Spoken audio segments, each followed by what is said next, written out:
ndagomba ko dusubira kandi kubandanya kwigira hamwe iki gitabo tumaze imisi twiga.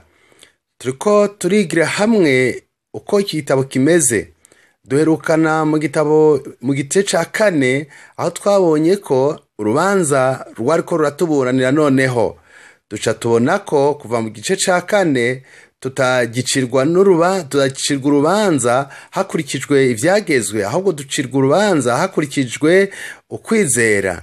Uburi igihambaye si ugushobora gushitsa ivyagezwe, ahubwo igihambaye no gushitsa ukwizera.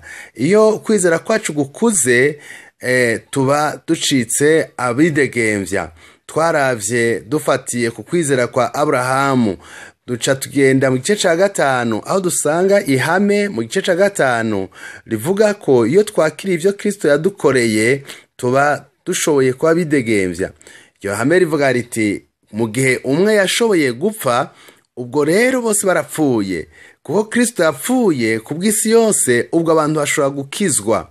Rero ihame ni kubwacu ni ukwemera kwakira ico Kristo yakoze. Iyo nanse kwakira ico Kristo yakoze ntibiba bikinkoreye, kandi ivyo yakoze Kristo ntabwo bingirira akamaro, kuko mba nanse kwakira ivyo yakoze ku musaraba. Ariko iyo ndavyakiriye bihinduka ivyanje. Ivyo yakoze nije nabikoze, urupfu rwiwe nirwo rupfu rwanje, ubuzima bwiwe nibwo buzima bwanje. Ivyo yakoze vyose bihinduka ivyanje, kuko yabikoze mu gishingo canje. Rero iryo ryari hame muri ico gice ca 5. Muri ico gice kandi twarakojeje akarorero ka Goliyati na Dawidi. Twarabonye yuko mu Dawidi igihe ariko ararwana, muri we Abisirayeli bose bari muri we, yarabahagarariye.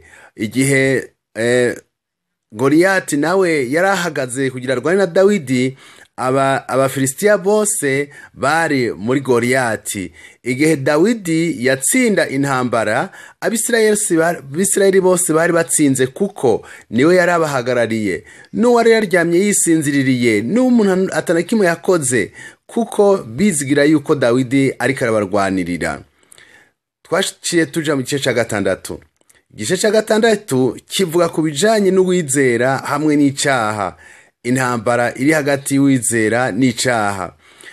Abantu barahinduye imvugo. Icaha ntibakicita icaha. Usanga bavuga bati ni kosa, usanga bavuga ati ni ukwihenda, kugira ngo bavyoroshe. Ariko mu bisanzwe icaha kibwizwa kwitwa icaha, kuko iyo icaha tucise icaha tukacita nk'uko Imana icita, ico Imana yakoze, ugucungurwa kwacu kwabaye kubera icaha, niho uko gucungurwa kutugirira akamaro. Yohana yavuze ati iyo tugendeye mu muco tuba tugendanye na Kristo. Rero iyo turiko turagendera mu muco niho dushobora kumenya honyine ko ivyo dukora atari ivyo. Iyo tugendera mu mwiza dushobora kuvuga icyaha, dushobora gucita uko twishakiye uko ariko kose. Ariko iyo ugendera mu muco, umuco uragaragaza uwo uri we. Rero niho rero twashoboye kuraba muri uwo murongo wa Yohana havuga ngo iyo tugendera mu muco tuba dufite imigenderanire myiza na Yesu, kandi amaraso ya Kristo atwoza ivyaha vyose. Iyo rero tugendera mu muco niho tumenya icaha icarico. Ariko iyo twinyegeje mu mwiza, icaha tukironderera izina twishakiye, tukacorosha. Ariko urupfu Yesu Kristo yapfiriye icaha gusa. Rero iyo dukoze icaha tukagihindura tukacita irindi zina, nk'akarorero kubera ufise kwikunda ukavuga uti Mana je nikunda kubera na data yarikunda. Rero muri ico gihe amaraso ya Yesu ntaca ashobora kugukorera, kuko amaraso ya Yesu yapfiriye icaha. None wowe uragihinduye ntukigize icaha. Muri ico gihe amaraso ya Yesu ntaca ashobora kugufasha. Azogufasha mu gihe gusa icaha cawe ubonye ko ari icaha. Rero ivyo biba iyo tugendera mu muco. Rero iyo tugendeye mu muco niho tumenya ko turabanyavyaha, amaraso ya Yesu akatweza rwose.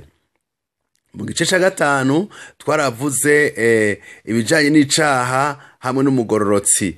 Paulo rero muri ico gice aravuga ati mbega ntimuzi ko mutagishobora kubaho mu buzima bwa kera kandi?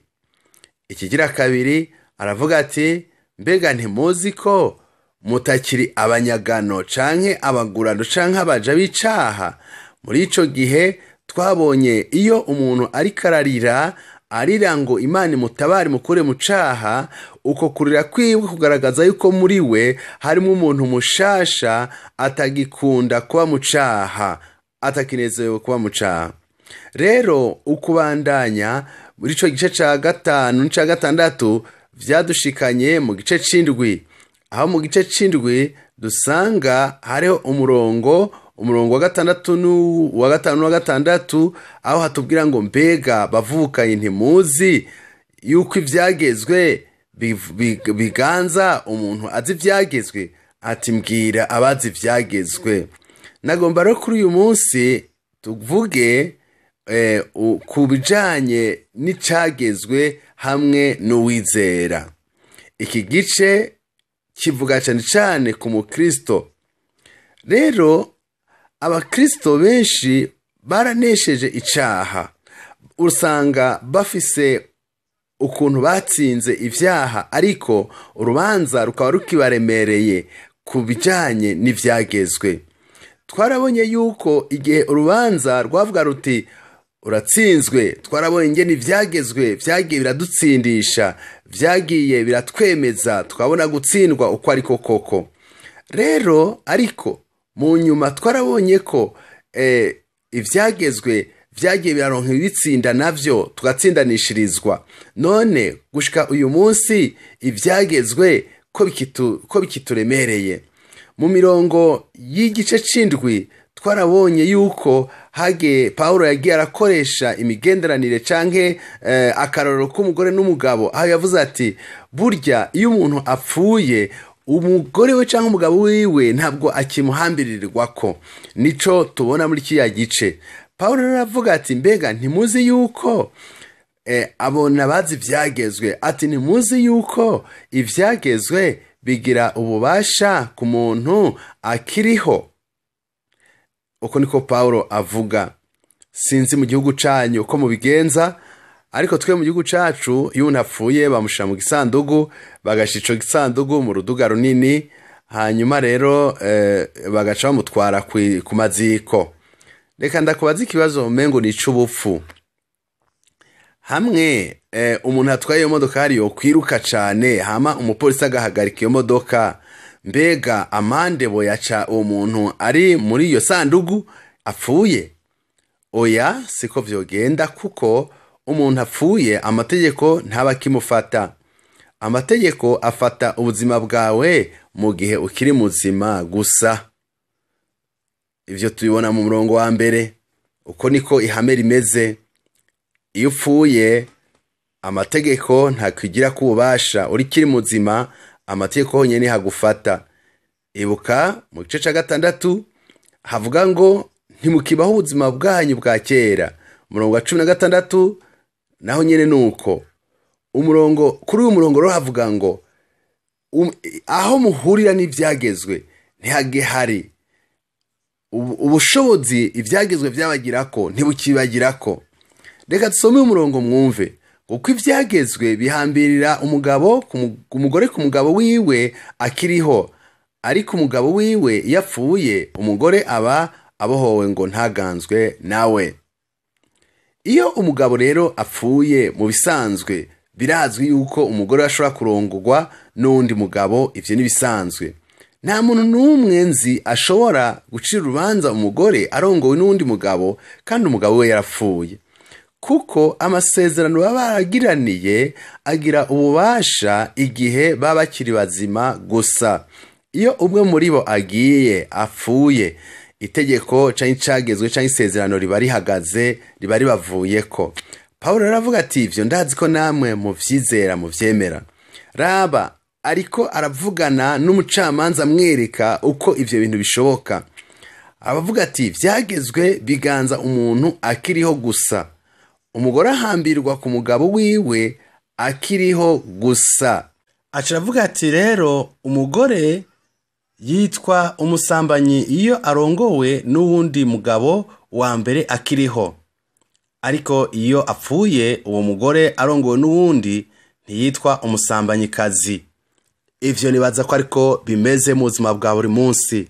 Inyishu ni oya, nta mugore yo kwitwa umusambanyikazi mu gihe arongowe umugore we wa mbere, umugabo we wa mbere yapfuye. Nibaza ko ivyo uvyumva. Iki ni ikintu nyamukuru cyane kugira ngo utahure uko ugenda widegemvya ivyagezwe bitakuremera. Rero ubu mu murongo wa 3 havuga ngo none rero umugabo wiwe akiriho yorongorwa yo kwitwa umusambanyikazi, ariko umugabo wiwe yapfuye ntaba akiganzwa n'ivyagezwe bituma atoba umusambanyikazi naho yorongorwa n'undi mugabo. Ubwo rero kirumvikana umugabo apfuye umugore aba yidegemvya, ntaba agihambirwa n'ivyagezwe vy'umugabo we wa mbere. No kuvuga ko ashaka kurongorwa n'undi mugabo wa kabiri afise umwidegemvyo ukwiye. Ariko iyo akiriho yitwa umusambanyikazi nk'uko muri murongo havugwa. Uteza kubitahura ngaha ni ikintu gikomeye mu buryo busanzwe, nk'uko aka karorero kabivuga. Ivyagezwe bikugira ko ivyagezwe canke amategeko akugira ko ubasha igihe honyene ukiriho. Rero kuri aka karorero k'umugabo n'umugore, umugabo n'umugore baba umwe iyo bakiriho, ariko iyo umwe muri bo apfuye uwundi akarongorwa canke akarongorwa n'uwundi, ntabwo yitwa umusambanyi, aba yidegemvya. Akora akarorero rero, raba rero ubushobozi aho buri muri uyu murongo wa 4 ngo none rero, rabe muri uyu murongo wa 4 ngo none rero namwe bavukanyi, gukoranywa n'umubiri wa Kristo kwatumye mucika abapfuye ku vyagezwe, kugira ngo mube abuwundi niwe yazutse mu bapfuye, twamire Imana imbuto. Rero uyu murongo urahambaye cyane, ngo kuko muri kano karorero turabona ko ico turiko turabona n'ubuzima duhabwa mu mwemu, ubuzima turonka biciye mu kwizera. Kenshi na kenshi rero biratugora, usanga hari aho tuba dufise kwizera cyane, dufise kwizera rwose, ikindi gihe tukamanuka mu bigumbagumba, twumva urubanza mu mutima, twama tuduga tumanuka mu kwizera. Hari aho usanga umukristo ku munsi wa Mungu yuzuye, kuwa mbere ugasanga acitse intege. Ariko ico twomenya ni ikihe? Turi ivyaremwe bishasha, twaremwe kugira ngo tuguruke nk'inkukuma, tuguruke mu kirere. Iyo turi ku isi tuba dufise imiryango myinshi yugururira intege nke zacu. Burya buryo butanu bwo kwiyumvira, bwo kwiyumva ibidushikako, ivyo vyose biciye muri izo nzira biradushikako bikaduca intege. Ariko Paulo yavuze yuko ubwami bw'umwiza twarabukijijwe, twarabucunguwe, twinjiye mu bwami bw'umuco. Ibintu vya kera vyaraheze, ubu bishasha nivyo biri muri twebwe. Rero nugushikira umwami wacu, tukaba muri we, tukamufata, tukabana nawe. Ntabwo rero tuba tukigendera mu kakera, nugucakira amasezerano yacu. Ugasanga umuntu avuga ati urumva ko nacumuye, Imana nshaka kumpezagira. Umviriza, ndizigira jewe yuko mu gihe nakijijwe nakire Kristo n'amasezerano yose tuba turi kumwe. Muri aka karorero nagomba mvuge ibi, ngo icaha ntikizobandanya kukuganza. Ni ijambo risanzwe ariko rigoye gutahura, kuko wagizwe widegemvya. Rero ubu ivyagezwe ntibizoba bikikuganza, kandi ivyagezwe biganza umuntu iyo akiri muzima, iyo atarapfa, niko ihame rivuga. Umviriza, akarorero ngaha duca duhindura, noneho tukavuga tuti ivyagezwe bihinduka tubigire umugabo, hama uwizera tumuhindure tumugire umugore, kugira ngo tubitahure neza. Kano karorero kugira ngo twatahure neza. Muri iki gihe rero ivyagezwe tuvyita umugabo, hanyuma uwizera tuvuge ko ari umugore, uwizera aba umugore, ivyagezwe bibe umugabo. Rero turabigereranya nka kumwe twamwe tubigereranya nyene. Mu gihe ukiganzwa n'ivyagezwe ntushobora kurongorwa n'uwundi mugabo kuko ugihari. Umviriza uko bigenda muri rino hame ry'urupfu. Mu murongo wa 4 havuga ngo none rero namwe bavukanyi gukoranywa n'umubiri wa Kristo canke gupfana na Kristo kwatumye mucika abapfuye ku vyagezwe kugira ngo mube abo wundi niwe yazutse mu bapfuye tumwamira imbuto. Bisigura ngo wewe rero warapfuye, umugore yarapfuye. Muri aka karorero umugore ariwe yizera yarapfuye, mugabo umugabo ariwe vyagezwe aracariho. Ivyagezwe ntibipfa, ivyagezwe vyamaho. Rero umugore yabanye n'umugabo wiwe imyaka myinshi ariwe vyagezwe. Umugabo amucinyiza ati ibi ntushobora kubikora, yaramukankamira, yaramucinyiza kuko ivyagezwe biracinyiza. Rero Paulo aravuga ati mu gihe ukiriho uzobwizwa kuba uri umugore w'ivyagezwe, ariko niwapfa uzoba ubaye uwidegemvya kugira ngo urongorwe no wundi. Aka karoro karakomeye kandi ntivyumvikana. Ni Imana yonyine ishobora gukora ikintu nk'iki. Reka tubikore mu buryo bugaragara nk'uku. Umugore apfuye aba yidegemvya atakiri kumwe na wa mugabo wiwe wa mbere. Niko kuri umurongo havuga. Ubu rero aca yimuka aciye mu rupfu, agaca azuka, agaca ashobora noneho kurongorwa n'uwundi. Uwo nawe ni Yesu Kristo. Nta wundi, ni Kristo. Iyo rero ubwa mbere yahora arongowe n'ivyagezwe aca arapfa, acaca mu rupfu, aja kubana noneho n'uwundi mugabo ariwe Kristo Yesu. Ubu rero ntakiganzwa n'ivyagezwe kuko yarapfuye. Ivyagezwe ntibikimuganza. Iyumvire rero, raba itandukaniro. Yararongowe na Kristo Yesu, ubu ntakiri munsi y'ivyagezwe. Ubwa mbere akirongowe na wa mugabo wa mbere w'ivyagezwe vyambwira biti buro ndagomba ko uja gusuma imboga ku isoko, ariko ndagomba ko ugura utuzimbutse gusa. Uwo mugabo w'ivyagezwe yashaka utuzimbutse gusa, shaka kugura utuzimbutse cyane gose. Ibi ntibikenewe. Vyagezwe bikaguma bimutsindagira, bimurenganya, bimucinyiza. Noneho rero wa mugore arapfuye, aciye mu rupfu, arongowe na Kristo. Umviriza rero, kuko rero arongowe na Kristo akeneye kugira ubwenge bushasha no kwiyumvira gushasha. Kuko igihe yarakirongowe n'ivyagezwe, uwo mugabo w'ivyagezwe yaguma amucinyiza, amutera ubwoba. Mugabo rero ubu agiye kurongorwa kuri Yesu rero akamubwira ati sheri, genda ugura ivyo wifuza kugura vyose, genda usuma ivyo ushaka gusuma, urazi igikenewe, urazi iciza, genda ugura ivyo ushaka.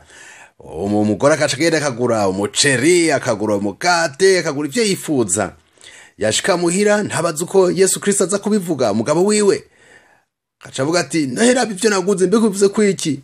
Yesu agaca amugumbira akamubwira ati ivyo wakoze vyose ni vyiza, ndakunda ivyo vyose waguze, ndakunda umukate, ndakunda umuceri, ivyo waguze vyose ni vyiza. Ubu rero ubugira kabiri asubiye gusuma, ariko arasuma rero. Ibuka rero, raba rero, ibuka agira gure ibizimvye gusumba, biryoshe gusumba nkuko avyipfuza. Ku ruhande rero wa mugabo we wa mbere w'ivyagezwe aracariho, ariko aramwitegereza. Ibuka ko ivyagezwe bidapfa, ivyagezwe biracariho. None rero mu gihe agiye kugura vyagezwe bikamuraba ati ntugure ivyo vyo kurya birazimvye, gura vya bindi nakubwiye bizimbutse, ivyo bisibuzeyo, ivyo bisubizeyo ntubigure. Ntushobora kugura ivyo vyose. Ikibazo canje mfise rero niki? Mbega azokumviriza uwo mugabo we wa mbere w'ivyagezwe? Ibuka aracariho, ariko uwo mugore we yarapfuye. Kandi igihe yapfuye uwo mugore yaciye ahambugwa, akurwa ku vyagezwe ku mugabo we wa mbere. Aka kararo niwe akabona neza, uzobona neza yuko ivyagezwe bitazosura kukuvuna. ntibizosaba kugutera ubwoba kuko warapfuye. Isezerano rya kera rero ntirikiriho. Ibyagezwe naho bidapfa, twebwe twarapfuye. Uwizera yarapfuye acazuranwa na Kristo, ubu n'umugore wa Kristo. Jewe nakuriye muri New York, aho hama hari ibintu binca intege. Jewe narabona ko ntashobora kuba umukristo. Ivyagezwe vyaguma binsindagira hasi bimbwira biti, we ntushobora kuba umukristo, we uri ndyarya, ibi ntavyo ushobora. Ariko mu mutima wanje naguma ntaka nti mana mfasha. Ivyo rero vyagaragaza ko mutima wanje mfise kameremere gashasha. Ariko ivyagezwe vyaguma bintera ubwoba, vyaguma binsindagira.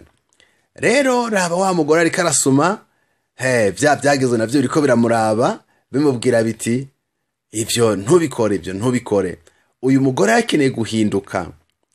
Ivyagezwe rero biradukurwako iyo tuba dupfuye, turongorwa n'uwundi, uwo nawe ni Kristo Yesu. Rero iyo dupfuye tuba twidegemvya ku vyagezwe, tuba twidegemvya ku mugabo wa mbere. Ivyagezwe twobigeranya nk'uko uriko uragendesha imodokari. Uriko uragendesha imodokari ukabona icapa kivuga kiti hagarara. Urabona icapa gitukura kivuga ngo stop, hagarara. Icagezwe rero kikubwiye ngo hagarara, ntikiguha ububasha bwo guhagarara.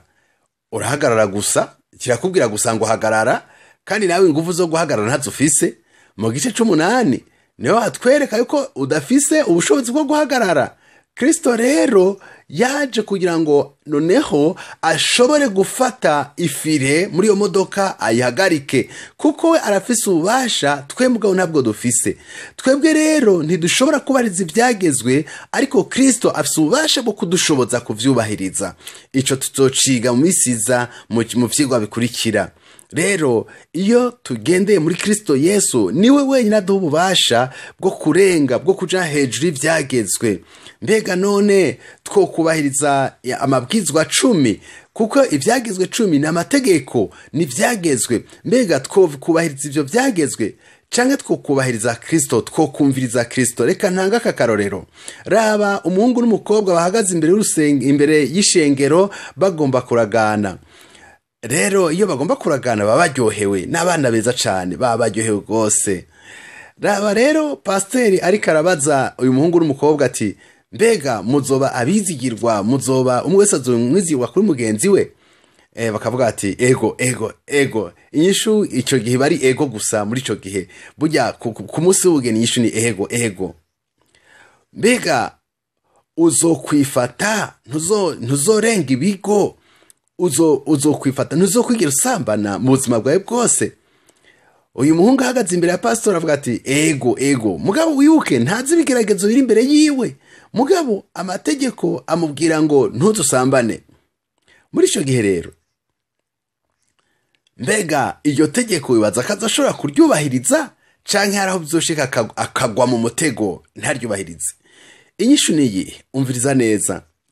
Iyo Yesu Kristo aje mu buzima bwawe ugapfa ku vyagezwe, ntabwo ureka gusambana kuko ivyagezwe bivuga ngo ntusambane, ahubwo ureka gusambana kuko Kristo umugabo wawe ariwe abivuze. Ibuka niwe asigaye akuyobora, niwe asigaye agukunda. Ibuka igihe wapfa mu mubatizo wazuranywe nawe, niwe ari umugabo wawe mushasha. Ubwo rero niwe wumvira. Umviriza avuga ati, rero kuko uri umwana wanje, kuko uri umugore wanje, muri ka karorero k'umugore n'umugabo, kuko uri umugore wanje ndagusezeraniye. Ubu rero ni wa muhungu n'umukobwa bari imbere bariko barasezerana. Kristo akabasezerana ati, ndabasezeraniye ko mutazosubira gusambana kandi. Ubu rero ntibibanza ko nk'icagezwe, bibanza ko nk'isezerano Kristo abasezeraniye. Iyo rero wakiriye isezerano, iryo sezerano umuntu arisezeranye niwe arishitsa, niwe arishira mu ngiro. Iyo wakiriye ivyagezwe niwe ubishitsa, ariko iyo wakiriye isezerano urisezeranye niwe arishitsa. rero nk'akarorero mama wakubwiye ati nzokugurira agakinisho canke nzokugurira ikinga ku munsi wa Noheli, iryo ni isezerano. Rero iyo usezeraniwe iryo sezerano si uvuga ngo mbega nzokuraho amahera yo kugura iryo kinga, oya, uri sezeranye iryo sezerano niwe afise ububasha bwo gushitsa iryo sezerano, wewe si ufise ububasha bwo kurishitsa. Ubwo rero iyo uri kuragendagenda mw'ibarabara uvuga uti mama aranyemerera ikinga, uvuga uti none je nzoronka iyo kinga gute? Oya, si wewe uzorondera ikinga, ni mama we yari gusezeraniye.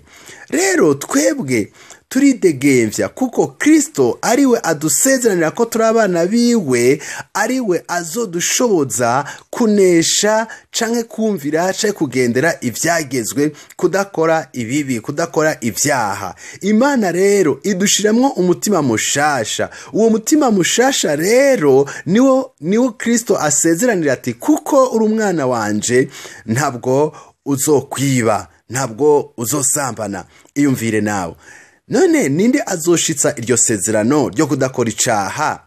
Nimba turi abagore b'ivyagezwe nitwe tuzoshitsa iryo sezerano, ariko nimba turi abagore ba Kristo, Kristo niwe asezerana, niwe azodushoboza gushitsa iryo vyagezwe.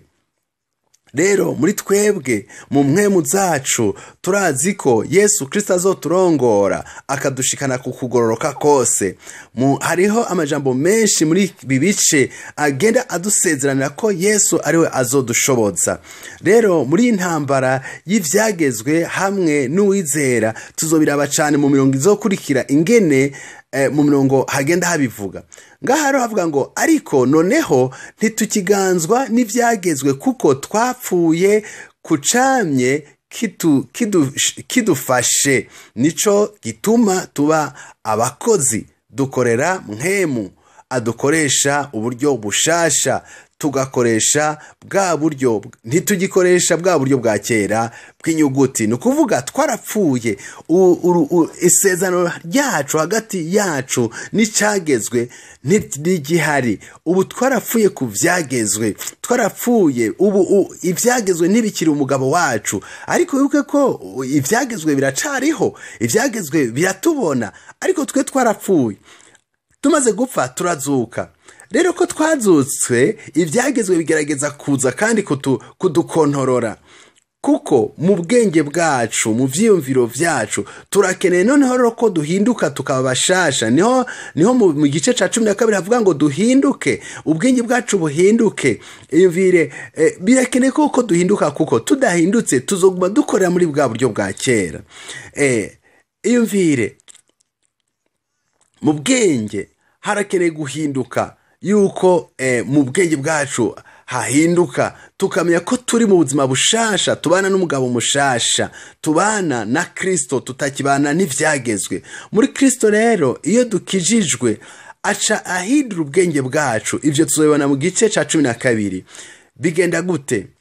Iyo rero ntemeye iyo ntemeye iri hame yuko Kristo ariwe ari umugabo wanje, napfuye ku vyagezwe, ntibikunda, ntibigenda neza.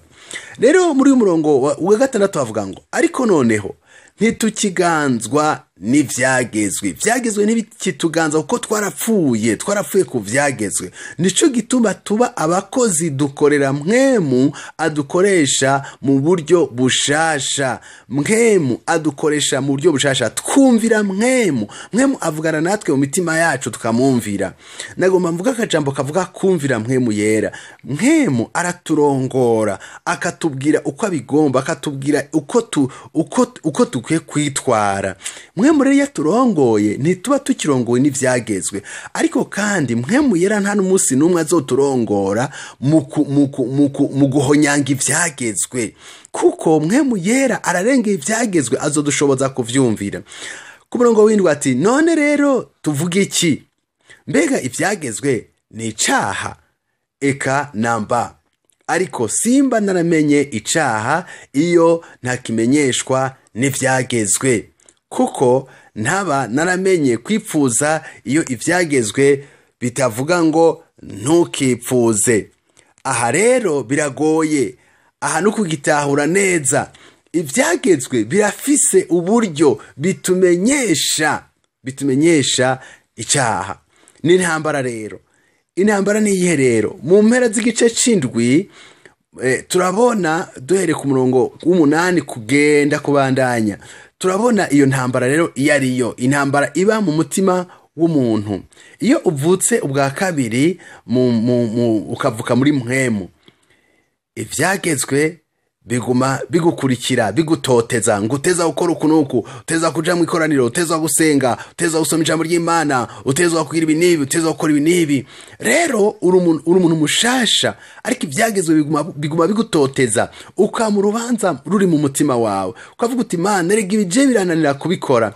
Rero wanditse igitabo c'Abaroma mu gice c'indwi yavuze ati hari intambara rero, akavuga ati ariko icaha kibonye urwitwazo mu vyagezwe kinkoreramwo ukwipfuza k'uburyo bwose, kuko icaha kiba gipfuye ivyagezwe bitariho. Ngo ivyagezwe bironka urwitwazo bigaca bikoreramo kwifuza k'uburyo butandukanye mu mutima w'umuntu. Raba rero cagezwe kikavuga ngo ntuteza kwifuza urya mugore, ako n'akarorero. Ugasanga no kwifuza uwo mugore ntivyari mu mutima wawe, mugabo icagezwe kikavuga ngo ntukifuze, ugasanga kiremye kwifuza no mu mutima wawe. Cagezwe kikavuga ko ntiwibe ajya amahera ari ku meza, jewe sinari ndavyiyumvira. Ariko icagezwe kimaze kubivuga, urazi umuntu uko ameze, igihe cose umuntu abujijwe gukora ikintu mu mutima haca havundurukamo kwifuza kugikora. Rero iyo tutakiganzwa n'ivyagezwe tukaganzwa no kwizera Yesu Kristo, Mpwemu Yera niwe aturongora, Mpwemu Yera niwe atwereka uko dukwiye kugenda. Iyumvire, je sinanipfuza uwo mugore, sinanipfuza kwiba ayo mahera, ariko Mpwemu Yera niwe andongora akanyereka ati ikintu kigenderemo. Nagomba mvuge uyu murongo imbere yuko duheza, turabe uyu murongo, turabe iri hame muri uyu murongo wundi, kandi ni hame rikomeye. Ni umurongo uvuga ngo ivyagezwe ni vyera, ku murongo wa 12, ivyagezwe n'amategeko ni vyera biratunganye. Ico rero ivyagezwe bivuga cose ngo uteza gukora ibi, mu bisanzwe nta mpari ntuharira, kuko ivyagezwe birera, ivyagezwe n'ukuri. Mbega uharira gute n'umuntu ari mu kuri? Ukuri rero nukuhe? Ntubwizwa guharira, kuko we warapfuye. Iyo umuntu apfuye ntaharira, ntuharira rero. Uharira none we warapfuye, ngo impari zaraheze. Iyo upfuye rero ku vyagezwe biba biheze. Ngaho birivuga iti ubu imigenderanire yawe n'ivyagezwe vyaraheze. Ivyagezwe biriho mugabo we warapfuye, impari zaraheze rero. Iyo rero ivyo utabitahuye neza ngo ubigenderemwo, uzokwisanga uri mu ntambara mu buzima bwawe, uvuga aya majambo tubona muri uyu murongo wo guheraheza, aho uvuga uti jewe ndagowe. Ni ku murongo wa 24 mu gice c'indwi. Je ndagowe, ninde yo ntabara kankiza umubiri untera urupfu. Ni kibanza kibi cyane cyo kubamo, kibanza c'intambara. Ubone ko ushobora kunezeza Yesu, ubone ko ushobora kunezeza ivyagezwe, intambara ntibishoka, ntavyo ushobora. Hagarika utangure kunezera Yesu Kristo. Uzomunezera igihe conyine uzomenya ko apfuye ugafana nawe muri Kristo Yesu ugapfa. Ni wapfa rero uzozikwa, namara kuzigwa uzuranwe na Kristo, uzurwe. Ni wazurwa uzoca uba umugore w'uwundi ari we Kristo. Ntuzoba ukiri umugore w'ivyagezwe, kandi aho kunezeza ivyagezwe uzonezeza Kristo uwo yagupfiriye. Kuko Kristo yapfuye akazuka, uvuga uti nanje napfuye nazutse, ubwo turi kumwe, turi umwe, dufise ubuzima bumwe, turabana. Ubuzima bwanje n'umugisha kuko ndi kumwe na Kristo Yesu. Rero ivyagezwe bizokubwira ati reka kuryoherwa, oya, kuko imatanije na Yesu Kristo azogushoboza kandi uzogira ubuzima bwiza. Rero mu gice kizokurikira tuzoraba dutangura igice c'8, aho havuga ati burya rero abari muri Kristo Yesu nta rubanza noneho rukiri kuri bo. Raba hari ikintu cakoretse ngaha uteza gutahura. Ni watahura ukuri ko gupfa ku vyaha, uzomenya ko ivyagezwe bitakugira kubasha, kandi uzobona ubuzima bwawe bworohewe, uzobona ubuzima bwawe bufise amahoro, utakibaho urucirwa urubanza. Kenshi na kenshi abantu ntibagomba kunezeza Kristo, bagomba kunezeza ivyagezwe. Reka tunamike imitwe yacu dusenge.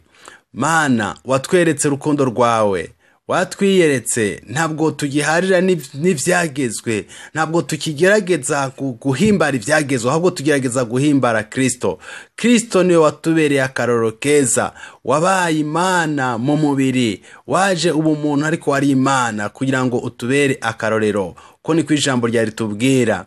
Rero Mwami, turagusavye uyu munsi ukukuri kuduhishurire rwose, kugira ngo dushobore kwifatikanya nawe mu buzima bwawe, kuko benshi muri twebwe twabaye igihe kirekire cyane tugerageza guhimbara Imana, twongera tugerageza no guhimbara ivyagezwe navyo. Uyu munsi udufashe turuhukire muri wewe, ubuzima bwacu bushire muri wewe, kugira ngo tugerageze kukumvira no kumvira mwemwe icatubwiye, kugira ngo amasezerano y'Imana adushike ko kuri twebwe biciye muri Yesu Kristo umwami wacu. Amen. Amen.